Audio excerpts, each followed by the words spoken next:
guys, how are you? It's Katty Lice again from Beautifully Rooted, a Christian mental health and education corporation, and also co-host of the Rooted and Edified show. And I wanted to do a real quick video before I head to my Christmas Eve service to discuss something that some of you might come up against. If you have made a decision that you are going to improve your mental health, you're going to turn over a new leaf, and you're going to do really well, you're going to take the steps, and you're going to do better in relationships. Or maybe you're the second category. You've decided to put your faith in Jesus Christ. Congratulations and welcome. And we'll talk about that in just a second. But what some of you who have made one of those two decisions or both, what you may encounter is not a whole bunch of joyous response from your loved ones and those in your system. What you may find is that they end up starting to be in a rebellion.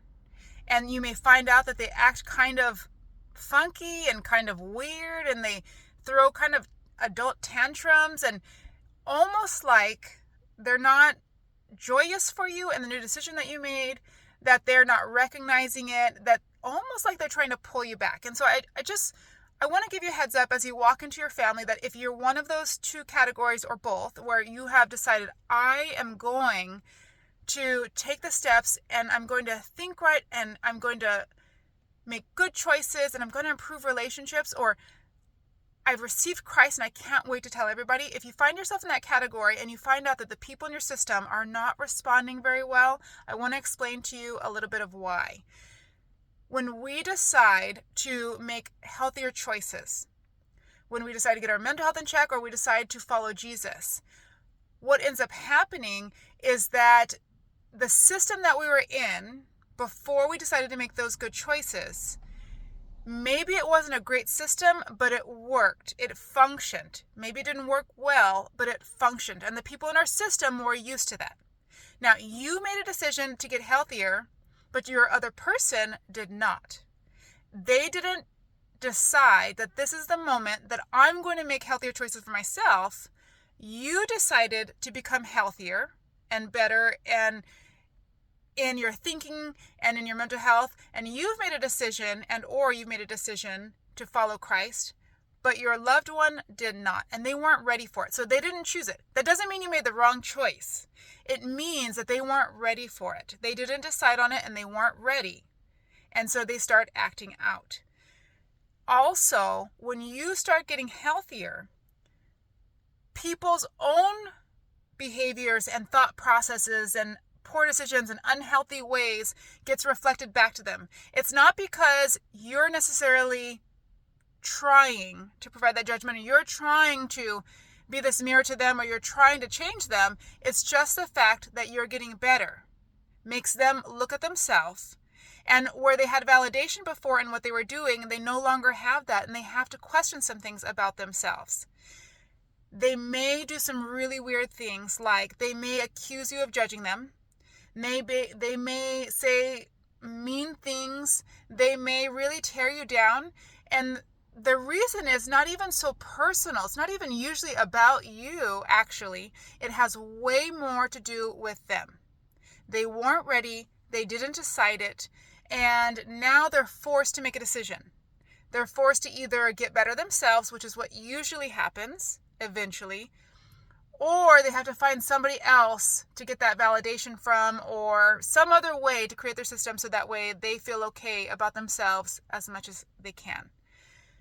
I don't want to tell you that because you're doing the wrong thing, because you're doing the right thing. You're making a healthy choice to get better, and that's awesome. I just want to give you a heads up so that way when you feel like, if you feel discouraged, I want you to continue, and I want you to lean on those who do make good choices already and get your validation from them, and certainly go to the Word, whether you're improving your mental health, or whether you're improving, or whether it's because you have decided to receive Christ. Either way, I want you to keep going, and I want you to continue to do well, and don't be discouraged by their response. It has more to do with them.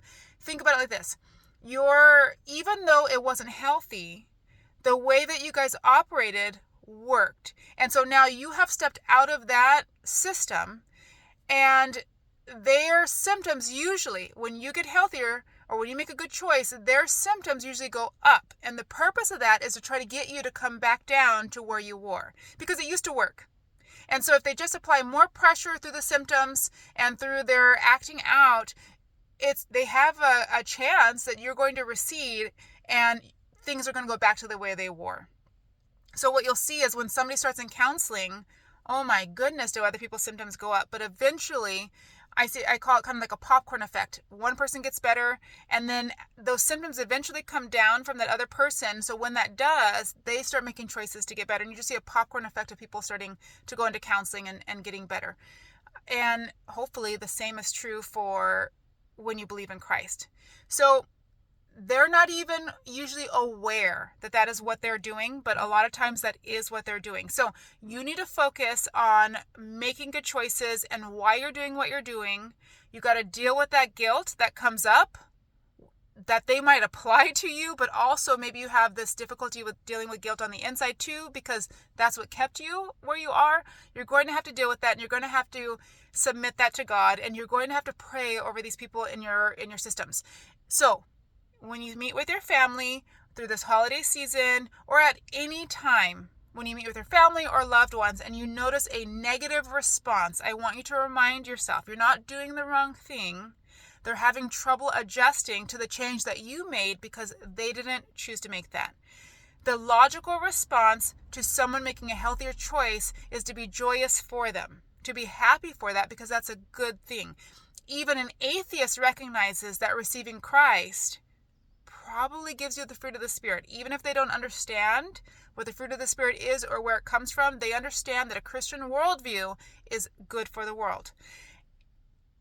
So what ends up happening is that people don't follow that logical response, and so you can know this has a lot to do with them. Be empathetic, be patient and kind, but continue and persist in getting better and doing better. Hope that was helpful. Keep that in mind as you meet with family tomorrow and they respond to you. I would suggest that you prepare yourself for those negative responses and decide in advance what kind of person you want to be and how you want to respond to that so that you're not caught off guard, and keep on persisting. And make sure you're growing your community. Make sure you're in fellowship with those who love the Lord and who have a biblical worldview and can give you godly counsel. Okay? All right. I hope that everything is well, and we will talk to you soon. Or I will talk to you soon. We as an organization will talk to you soon. Bye.